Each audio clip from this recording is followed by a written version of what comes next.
Team Canada, carte de hockey aussi.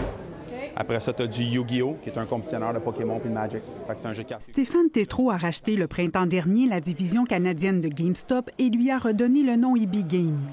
Fait qu'au travers des 5 à 10 prochaines années, ça va évoluer en produits de collection avec les jeux vidéo tout le temps. À l'image de ce magasin au cours Mont-Royal, inauguré à la mi-octobre, les 185 succursales offriront un large éventail de cartes de collection. Oui, ça va aller vite. Tout est prêt, on travaille dessus depuis le début. Fait que dans le prochain 3 mois, tous les magasins vont avoir des cartes. Des comptoirs vitrés. Il y avait déjà des cartes, mais plus de présentoirs vitrés. Ce créneau devrait générer 25 à 30 des ventes d'ici 3 ans et un pourcentage encore plus élevé de la rentabilité. Présentement, ça fait 15 à 20 ans que c'est populaire. Ça ne diminue pas. Fait que si tu regardes probablement la folie de Pokémon, c'était souvent le consommateur qui l'achetait plus jeune, qui revient, et c'est jamais parti d'une carte de sport. Pokémon est la franchise la plus populaire en ce moment. Fait que c'est assez rare qu'un produit va toucher les deux. Fait que tu vas trouver le collectionneur qui va acheter des cartes pour une valeur qui grandit, mais tu vas quand même chercher l'enfant qui va acheter la carte parce qu'il aime la marque Pokémon. Puis il y a aussi les tournois. Fait que tu as plusieurs types de gens qui fait qu'il y a une grande clientèle. Après ça, ici, tu as Magic. Magic, maintenant, font des partenariats avec des licences, ça s'appelle. C'est encore populaire, les cartes de Magic? Oui, oui.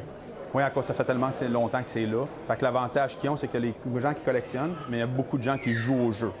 Ou que Pokémon, il y a beaucoup de monde qui ne joue pas. Oh, une légendaire! Frédéric Coussa collectionne les cartes Pokémon avec ses enfants. De partager cette passion-là avec mes enfants, moi, c'est une façon de rendre ça très rentable. Parce que des moments comme ça, pour moi, ça vaut une fortune. Sa passion pour les objets de collection remonte à sa jeunesse. Ça, c'est un livre de cartes de collection qui date de quand j'étais fin primaire, début secondaire. Depuis 2 ans, il se concentre sur l'Orcana. Comme c'est Disney, puis que, tu sais, Disney, c'est vraiment une franchise qui est hyper connue, c'est sûr que ça va prendre la valeur. Tu sais, c'est la première fois, en plus, que Disney se lançait dans un jeu de cartes à collectionner. Il a commencé sa collection dès la sortie. Ça vaut à peu près entre 5 et 600 $ chacun. C'était à peu près à 170 $ une boîte, fait que ça l'a quadruplé de prix. C'est vraiment intéressant. Son but premier est de jouer, mais il espère aussi du rendement. Ça se peut que ça soit de la spéculation, ça se peut très bien que tout ça tombe. Mais la belle valeur, par contre, c'est que c'est physique. C'est des objets qui sont réels. Puis c'est des objets qui vont jamais être reproduits la plupart du temps. Ou s'ils sont reproduits, il va y avoir un numéro de série qui va changer. Il a même transporté sa passion dans sa pharmacie. C'est retrouver les produits qui ne sont pas disponibles ailleurs. Permettre aux joueurs de, quand ils viennent ici, il y a du choix à bon prix. Oui, on veut une optique de profitabilité. Oui, c'est sûr que c'est intéressant pour l'entreprise, mais au-delà de ça, ça permet de créer un service différent.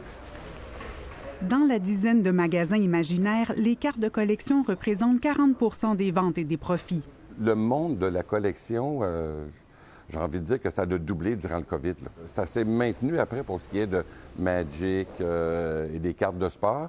Et je pense que Pokémon, lui, a pris 20 d'avance. Là. Au-delà du rendement potentiel, l'entrepreneur conseille de miser d'abord sur le plaisir. Il faut juste être capable de prendre une branche que l'on aime, qui nous parle, d'essayer d'avoir des choses en bon état, d'essayer d'avoir des choses complètes. Et tranquillement, le temps va faire son travail et on va se ramasser avec une plus-value. Un passe-temps devenu un véritable marché où se mêlent passion et spéculation. Ici Marie-Claude Morin, Radio-Canada, Montréal. Pour voir nos émissions en entier, rendez-vous sur la chaîne Ici RDI.